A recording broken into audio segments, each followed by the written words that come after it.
The AI startup continues to be in the headlines, but most recently that's due to a lawsuit filed by Elon Musk, who has accused OpenAI of breach of contract and failing in its fiduciary duty to its founding members because it no longer operates as a not-for-profit or pursues its original goal of building, quote, beneficial artificial and general intelligence for the benefit of humanity. Vinod, you took to X in a threaded series of posts to basically say you think Elon Musk is wrong. What is your thesis on why Elon Musk is wrong? Well, it's very clear. Elon Musk wanted OpenAI to go aggressively, but reneged on his commitment to put up to $1 billion. You're referencing there what the general public learned through as being emails that were redacted, but OpenAI chose to post to its website. And in one of them, even though the names are redacted, Elon Musk forwards a memo which suggests that the scale of funding needs to be in the billions, but also that, and I'm quoting as correctly as I can, OpenAI attach itself to Tesla. Well, I'm referring to the fact that before that happened, he wanted OpenAI to move aggressively and raise up to $1 billion, and he would commit to making up anything they couldn't raise from other sources, since at that point it was a nonprofit. That's when we realized from the emails that he pivoted to wanting it to be a subsidiary of Tesla. Tesla was developing self-driving technology for their cars. It was part of the AI push. And he chose to try and take control, which didn't quite work for him. And that was the source of the conflict. What's so interesting is, of course, in many ways, go to the heart of the case, whether or not there's the legal grounding in it.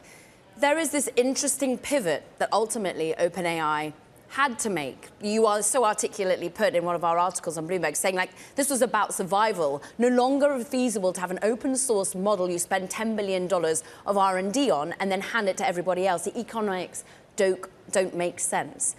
Are you in any way having pause, though, about the closeness of OpenAI now with Microsoft? Does any of that consider any time in your head about a worry for you? I am not worried at all about the Microsoft relationship. It's a minority relationship. They don't own a majority. And it's structured such that both firms benefit. The larger sources of AI in the world are Google, of course, has great AI technology. And we have it in Baidu in China also. My original reason to invest was there needed to be a source outside of China to help compete with China in this important technology. But I'm not worried about Microsoft's control. And I think the rumors and speculation about it is just plain false. What's so interesting is we talk of you as a veteran of venture. You are one of the most highly respected people in this space. The fact that open source was sort of an area that you helped spawn within Sun Microsystems.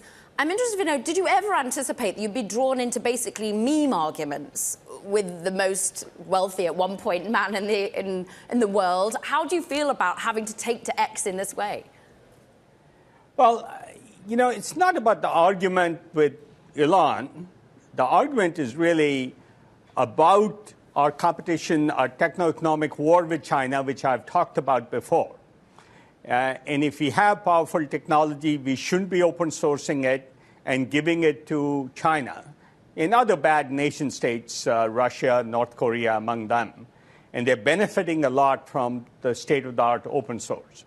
I'm still a big fan of open source in almost all other areas, including other areas of AI, which are not state-of-the-art technology.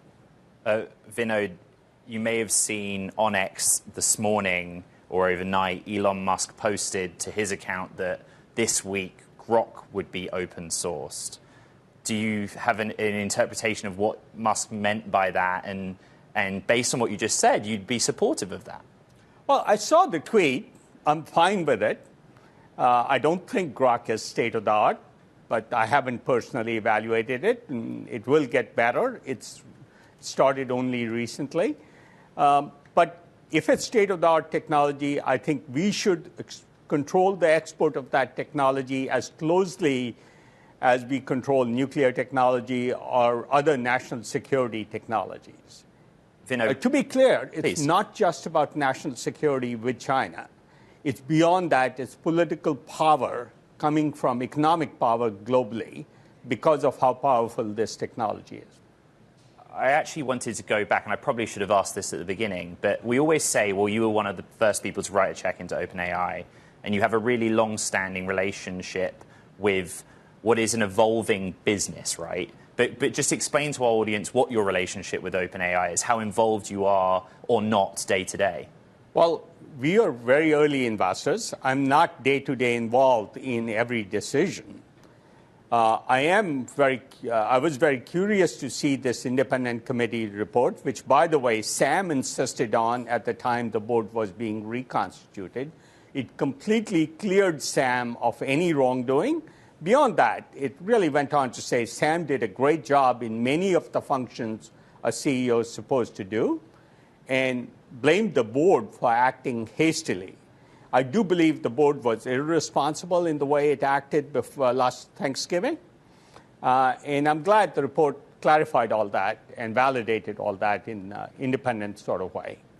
Let's look at the new board announced on Friday, and there's more diversity in terms of more women. One of them actually, of course, the CEO of one of your portfolio companies, Fujitsu. I'm interested in whether you think ultimately there is now enough diversity from a racial perspective, what you make of this board being announced. Well, I think those are all accomplished people. I wouldn't call them just women. I think they're accomplished and very qualified to be on the board and add a lot. They've done very different kinds of businesses. There is some nonprofit experience, and I think the goal of OpenAI to benefit humanity hasn't changed. In fact, one of the reasons Sam worked with us, because he realized we had a strong focus on large positive impact in all the work we did, and I focus on. And so I don't think the goal of OpenAI has changed from benefiting humanity. It needed a for-profit arm, and that structure is pretty common globally, where nonprofits own all or part of a for-profit, IKEA being Bosch being examples, Tata in India, Mozilla in the US, so many, many entities. My view is the goals haven't changed. The board has experience in both for-profit and not-for-profit, and that's a great thing. It's interesting, Mozilla Foundation founder has been saying maybe Sam has lost his way in that respect of a for-profit and not-profit, Vinod. Ultimately, the mission is to best way to carefully steward AGI into existence is a gradual transition to a world with AGI is a better one than a sudden one. It's so interesting you reference China a lot being the concern that you have about open sourcing OpenAI's overall technology, because I was sat with Kai-Fu Lee a few weeks ago, and he now feels, as someone who is building over in China more, he's really worried about the speed of AGI, the progress that we're making more generally. He doesn't think that the pace of change is controllable at the moment. What do you make of that? Well, technology develops at the pace it develops. We can't predict breakthroughs in technology ahead of time. It has happened faster, and we should be more cautious. Absolutely, security research should be part of what every university and every government funds. So I'm a big fan of that.